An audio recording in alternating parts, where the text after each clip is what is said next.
Et on commence tout de suite l'émission avec le Culturoscope de Jem Algoul. Bonjour Jem. Bonjour Sybille. Merci d'être avec nous. Alors, vous avez fait le tour des réseaux, de l'actualité du mois de novembre, et en fait, on a beaucoup parlé de flop.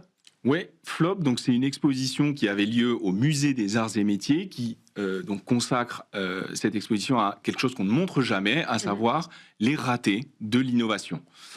Alors, ça s'appelle Flop, c'est un parcours qui rassemble des objets qui sont ratés. On a aussi des inventions qui sont un peu trop en avance sur leur temps et qui, du coup, n'ont pas marché, ou des idées qui ont simplement pas trouvé leur public. En réalité, ce que l'exposition raconte, c'est comment on apprend à inventer. Et il y a toute une réflexion, finalement, autour de la dédramatisation de l'échec.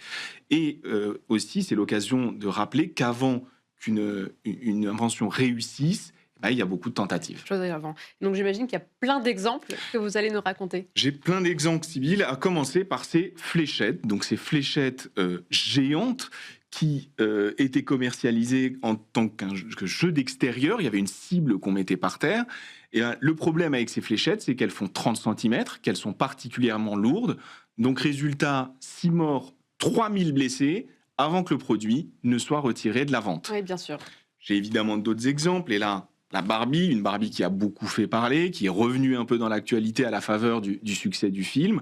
Eh bien, cette Barbie, quel est son problème ? Elle voulait incarner la glisse, l'esprit de liberté, et ceux qui l'ont conçu ont voulu que des flammes sortent littéralement du dessous des rollers. Donc on a utilisé une pierre à briquet. Le problème, c'est que ça fait des étincelles et que sur des moquettes, c'est jamais une bonne idée. Donc retirer du marché parce que ça provoquait des incendies. Bien sûr, feu et enfant, ça fait pas bon ménage. Ça fait jamais bon ménage. Dans un autre registre, on a le jeu de société Donald Trump.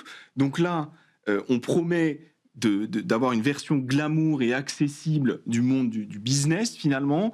On est comme Donald Trump, on promet de devenir riche, d'écraser ses adversaires, sauf que le jeu est très complexe, il dépend beaucoup du hasard, donc ça nuit beaucoup en fait à la qualité du moment qu'on passe à y jouer.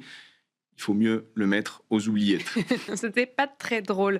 Et donc, après les flops, il y a aussi les objets inutiles ou tout simplement contre-productifs. Oui, tout à fait. Alors, on a beaucoup vu sur les réseaux une table de ping-pong qui est un peu loufoque, elle est complètement tordue, donc toute partie est impossible. Eh bien, c'est pas une invention. Il y avait tout un espace dans l'exposition qui est dédié à un artiste qui s'appelle Jacques Carelman. Et donc, on lui consacre cet espace où il s'est amusé à créer des objets introuvables, des objets qui ne fonctionnent pas en fait. On a poussé la logique à l'extrême. On pouvait trouver par exemple une enclume portable pour les forgerons itinérants qui faisait 40 kilos. Voilà, là l'idée c'est de se moquer aussi un petit peu.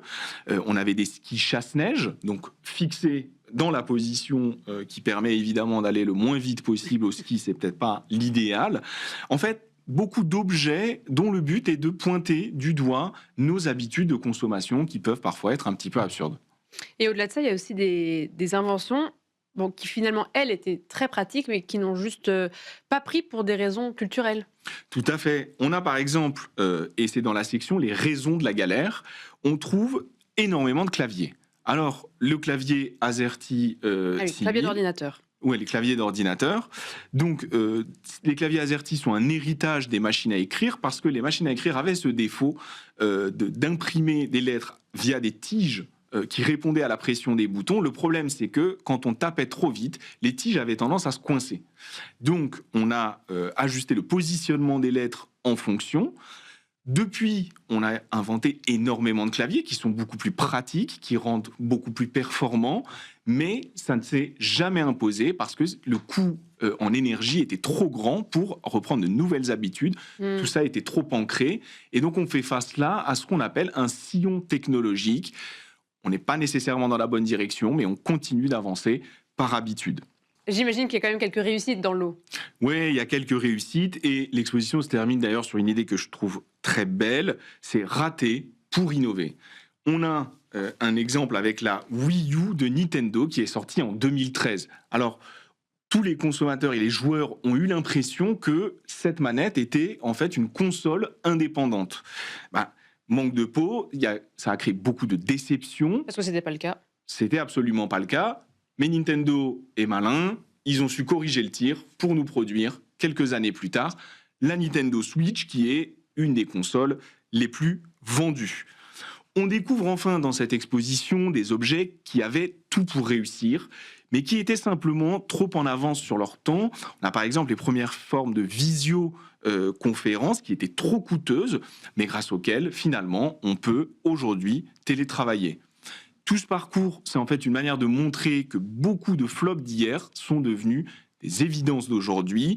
L'exposition complète, elle est à visiter au Musée des Arts et Métiers à Paris jusqu'au 17 mai 2026. Merci beaucoup, Jem, pour cette belle leçon business. Et on file tout de suite dans un premier restaurant parce qu'on va en faire plusieurs au cours de l'émission. Le premier, c'est pour rencontrer Caroline Rostand, qui est directrice du groupe de restaurateurs Rostand Père et Fille.